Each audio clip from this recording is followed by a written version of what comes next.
You found it. Your home for the best content on your favorite team, the Fighting Tigers of LSU. Do us a favor. Subscribe to the channel. Leave your comments below. Be sure to smash that like button.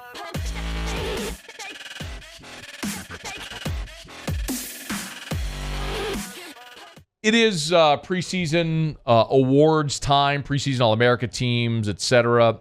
Pro Football Focus today did publish their preseason All-America team. And they listed a first, second, and third team preseason All-Americas. And LSU had two players make the team. One is a player that I think everyone would probably expect to be on any and all preseason All-America teams. Pro Football Focus does list Kayshon Boutte as a first-team wide receiver. The three first-team All-America wide receivers are Jackson Smith and Jiba from Ohio State, who had the monster Rose Bowl. Jordan Addison, the reigning Biletnikoff Award winner, and Kayshon Boutte. I want to remind you that we all know Keishan Booty is spectacular. We've seen it. But he has played in 16 career games. 16. He played in 10 during the COVID season, where he really didn't pop until the final 3 weeks. And then 6 last year, but those 6 were so spectacular that even though he's only played 16 career games, he's still a preseason first-team All-American from Pro Football Focus. Deserving, absolutely, but a major kudos to him. Nobody on the second team, nobody on the third team, and they also listed honorable mention, and that's where you find the other LSU player who received preseason All-America honors from Pro Football Focus, and it's cornerback Jarrick Bernard-Converse. So I think Jarrick Bernard-Converse is shaping up to be LSU's maybe most important, if not certainly most underrated transfer. Brian Kelly in spring, remember, we did not get to see Jarrick Bernard-Converse in spring. He had a shoulder issue. Brian Kelly said he didn't expect it to linger, but we didn't get to see him. Here's what Brian Kelly said, though, about the former Oklahoma State All Big 12 performer. You know, I think Jarrick, first of all, quality human being, great leader. You know, this is a first-team Big 12 corner, and he's got traits. He's a leader, great student. So, you know, I'm really pleased with him. I want to point out also that on the preseason All-America teams, so you have 2 starting corners on each of the teams. So first team, second team, third team. First team is Eli Ricks from Alabama, Cam Smith from South Carolina, both from the SEC. Second team, Keely Ringo from Georgia and Darrell Luther from South Alabama. So one from the SEC. And then on the third team, you've got DJ Turner from Michigan and Jason Marshall from Florida. So first, second, and third team, you've got 6 cornerbacks listed. 4 of the 6 are from the SEC, and then Jarrick Bernard-Converse is your honorable mention cornerback, along with Tyreek Stevenson from Miami. So I guess my point is he's not going to get preseason All-SEC love because there's so many SEC cornerbacks on this list, but he's getting honorable mention preseason All-America love. A guy who started 47 consecutive games at Oklahoma State. And I'm starting to think that, and last week we did talk about this as well, because there was, the top 50 cornerbacks in the country were ranked by Pro Football Focus.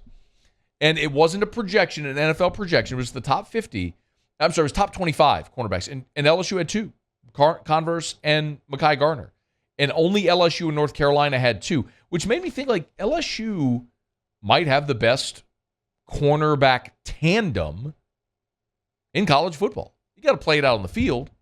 But the more we see these types of either objective or subjective lists, data, rankings, All-America honors, all that sort of stuff, you keep seeing these names pop up, which validates it. Now, the one curious omission was B.J. Ojulari.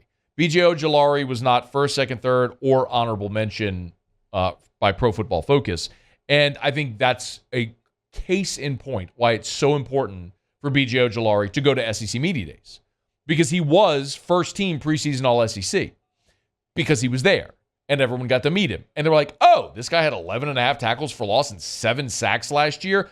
Well, yeah, he just played on a really bad defense on a team that went 6-6, and nobody paid attention to him, but he was spectacular. It's why you go there, and it's why the SEC media voted for him.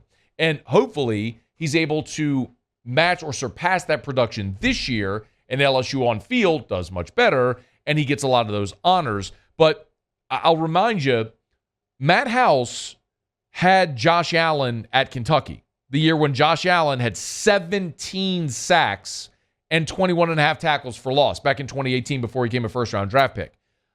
I'm not telling you that that's the benchmark for B.J. Ojulari. What I'm telling you is you have a defensive coordinator that knows how to use a freakishly athletic edge rusher, create space and opportunities for him like he did with Josh Allen, and he's going to try to do the same with B.J. Ojulari this year. So while B.J. Ojulari may not be on anybody's watch lists or not watch lists, like preseason All-America type teams, he's got a really good chance to be there at the end of the season because of the production that's available.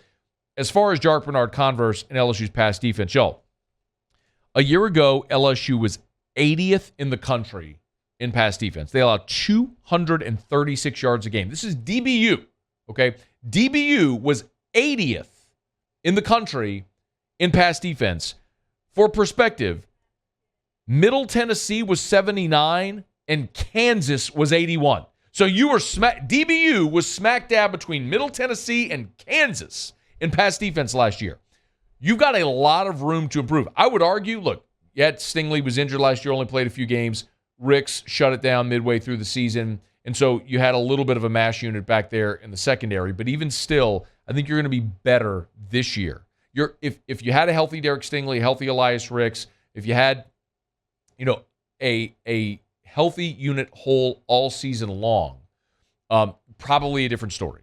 But you didn't. And it's why you were what you were, which is why you should, if this unit stays healthy, expect an improvement. How much of an improvement? We'll wait and see how that plays out. But you should be better this year in the secondary than you were a year ago, largely because of how poorly you were coached and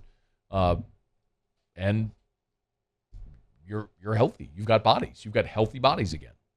But congrats, Jarrick Bernard-Converse, at least in the preseason accolades season. His name keeps popping up quite a bit, and maybe something to look forward to as we creep closer here to the start of camp and the start of the 2022 season. LSU on the practice field. They'll report Wednesday. They're on the practice field on Thursday. Hey, thanks so much for watching. Please leave your comments. I love to interact, and be sure to hit the red subscribe button below.